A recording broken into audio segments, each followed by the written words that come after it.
नमस्कार। हिंदू धर्म रे कहतु कि हिंदू शास्त्र रे कहतु कि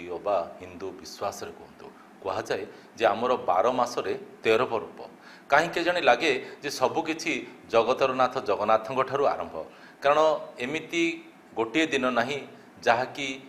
से दिनटी जगन्नाथ उद्देश्य जाए ना ये जमीक आज चिता लगी अमावास्या हेले प्रकृत में चिता लगी अमावास्या अवसर में जगन्नाथ ठारे कौन सब नीतिकांति हुए ये जगन्नाथ केते उद्दिष्ट से संपर्क में आलोचना करवा ये आम सहित जोड़ी होती संस्कृति गवेषक डॉक्टर सन्यासी महाना आगे नमस्कार। 12 मासरे 13 पर्व समस्त जानते यही तो देखु देखु निकट में रथयात्रा जाइए तथापि लगुच जमी कालिया सान्तांगर गोटे पर गोटे पर्व चली जमी आज चिता लगी अमावास्या कौन प्रकृत में आज हूँ श्रावण मास कृष्ण पक्ष अमावास्या तिथि चतुर्मास्या जो 4 अमावास्यार विधान रही आद्य अमावास्या प्रथम अमावास्यार विधान को चिता लगी अमावास्या बोली कहुए यह चिता लगी अमावास्या कहती कई कई चित्तौ अमावास्या बोली कहती एवं किए किए या गेंडे शुणी उआस बोली कहती तेबे ये समस्त कथा भितर ये एक कृषि भित्तिक पर्व मध्य विचार करा जाए एवं 4 कोटी ओडियांगर जी आराध्य चतुर्दश ब्रह्मांडर जी नायक ये जगतर जी अधीश्वर से महाप्रभु जगन्नाथ आज तिथि एक विशेष स्वतंत्र तिथि अटे अर्थात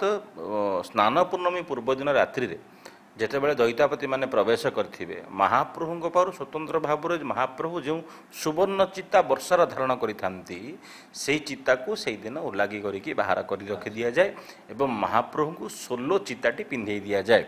जमिति आमे कौनसी जाने यात्रा पर्वपर्वाणी किंबा बाहर को बुलिबा को गले आम सुना अलंकार तक घरे साइति के रखिदौ एवं बाह्य आडंबर करिकी जाइथाउ सेहि भली भाबरे जेहेतु महाप्रभुंकर यात्रा हबो तो महाप्रभुंकर सुवर्ण द्रव्य तक रखाई जीवो अर्थात महाप्रभुंकर सुना चित्ताटी मते रखि दिया जीवो जो चित्ता को वर्ष सारा महाप्रभु धारण कले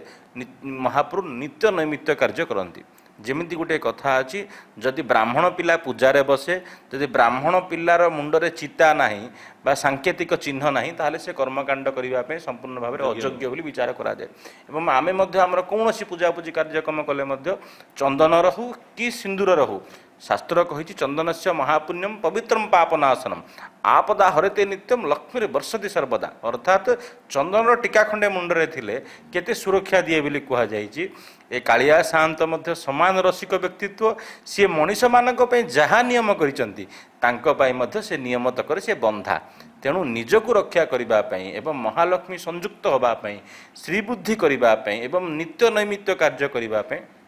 महाप्रभु स्वतंत्र भाव में हीरा खच्चित 7 बेढ़ा भितर खच्चित हीरा खच्चित एक सुंदर चित्ता को धारण करती जहाँ वर्ष सारा महाप्रभु पाखे मुंडरे शोभा पाई था एवं कहुए ये चितार मूल्य आज पर्यंत विश्व में कहीं कल्पना करि ना स्वतंत्र भाव में जितेबाला महाप्रभुंर प्रथम भोगमंडप उठिब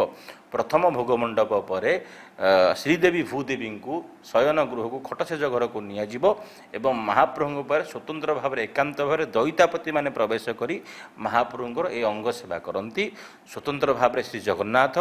धला हीरकर गोटे चिता कला विग्रह धला चिताटी धारण करती महाप्रभु बड़वाड़र सामंत बलभद्र एक माणिक्य बा जहाँ रुबी बेली आमे कहू माणिक्य चिता धारण करती एवं देवी सुभद्रा गोटे नीलवर्णर पन्नार गोटे चिता धारण करती चिता धारण कलापर महाप्रभु स्वतंत्र भाव में स्नान हुए तापर महाप्रभु दर्शन दियंती यह व्यतीत जो कथा आम प्रथम कले ये एक कृषि भित्तिक पर्व अक्षी तृतीय अक्षी मुठी अनुकूल होगापर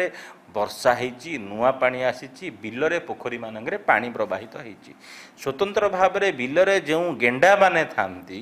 गेंडा मानकर उद्देश्य स्वतंत्र भाव में घरे एक प्रकार पिठा प्रस्तुत हुए से पिठारे माँ माने से पिठा तैयारी करिकी बापा मानक दियंती एवं बापा माने जो माने कृषक से निज बिलरे नहीं से चितौ पिठा को पोती दियंती कहती गेंडा पे से पिठाटी पोती दि जाए कहीं गेंडार प्रादुर्भाव बढ़े पानी सहित काद सहित जिते बिल को कम करने जाती गेंडा समस्त गोड़ को काटी दिए उत्कलीय परंपरा भितर जमी भगवान को पूजा करा जाए प्रकृति को मध्य पूजा करा जाए आम नाग पूजा देखी बाघमामू पूजा देखी अन्य समय गाई की पूजा करिया देखी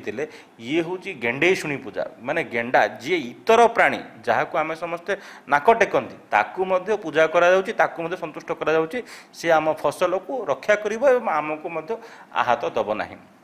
ଏହା ସହିତ ସ୍ୱତନ୍ତ୍ର ଭାବରେ ଆପଣ ପିପିଲି ଚନ୍ଦନପୁର ଅଞ୍ଚଳକୁ ଯାଆନ୍ତୁ। ଆଜିର ଦିନମାନଙ୍କରେ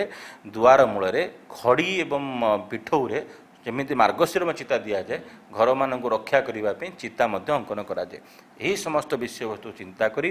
ଆଜିର ଦିନଟି ଉତ୍କଳୀୟ ମତ ପରମ୍ପରା ଜଗନ୍ନାଥ ସଂସ୍କୃତି ମତ ଅନୁସାରେ ଏବଂ ଉତ୍କଳୀୟଙ୍କର ମାନ୍ୟତା ଯେଉଁ ପ୍ରକୃତି ପୂଜାର ପରମ୍ପରା ଅଛି, ଇତର ପୂଜାର ପରମ୍ପରା ଅଛି, ପ୍ରକୃତିକୁ ସମ୍ମାନ ଦେବାର ପରମ୍ପରା ଅଛି, କୃଷିକୁ ଚାଷକୁ ସମ୍ମାନ ଦେବାର ପରମ୍ପରା ଅଛି। ଏହି ପରମ୍ପରା କେଉଁ ଆବାହମାନ କାଳରୁ ହଜାର ହଜାର ବର୍ଷରୁ ପ୍ରକୃତିକୁ ପୂଜା କରିବା, ପ୍ରକୃତିର ନିକଟତର ହେବା, ମଣିଷ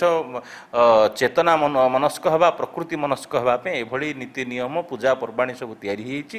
ଚିତା ଲାଗି ଅମାବାସ୍ୟା ମହାପ୍ରଭୁଙ୍କ ପାଇଁ ଯେତିକି ଉଦ୍ଦିଷ୍ଟ, ଆମ ଜାତି ଓଡ଼ିଆ ଜାତି ପାଇଁ, କୃଷକମାନଙ୍କ ପାଇଁ, ଆମ ଓଡ଼ିଆମାନଙ୍କ ପାଇଁ ଏକ ମହାନ ପର୍ବ ଏବଂ ବାରଯାତ୍ରା 13 ପର୍ବ ବ୍ୟତୀତ ଇଏ ଏକ ଜନମାନସରେ ପ୍ରଚଳିତ ଏକ ସୁନ୍ଦର ପର୍ବ କହିଲେ ଅତ୍ୟୁକ୍ତି ହେବନି। ଆଜି ମଧ୍ୟ ଏ ପର୍ବକୁ ଏ ମୂଳକୁ ନେଇକି ଓଡ଼ିଆମାନେ ବଞ୍ଚିଛନ୍ତି, ଓଡ଼ିଆ ଅସ୍ମିତା ବଞ୍ଚିଛି, ଓଡ଼ିଆଙ୍କର ଗୁଣଗ୍ରାମ ସଦୈବ ବୃଦ୍ଧିମନ୍ତ ହୋଇକି ରହିଛି। ନିହାତି ଆମେ କହିପାରିବା ଆମର ବିଶ୍ୱାସ ଆମ ପରମ୍ପରା ସାମାଜିକ ଚଳଣୀରେ ଓତପ୍ରୋତ ଭାବେ ଯୋଡ଼ି ହୋଇ ରହିଛି, ଯାହାକି ଆମକୁ ସବୁବେଳେ ଗୌରବ ଆଣିଦେଉଛି। ଆଜିର ପ୍ରସଙ୍ଗକୁ ରଖି ଆପଣଙ୍କ ସାଥୀ ପ୍ରକାଶ ପାଣ୍ଡେ ବିଦାୟ ଦିଅନ୍ତୁ। ପୁଣି ଥରେ ଆଉ ଏକ ପ୍ରସଙ୍ଗ ନେଇ ଆପଣଙ୍କ ସହିତ ଆମେ ଯୋଡ଼ି ହେବୁ। ନମସ୍କାର।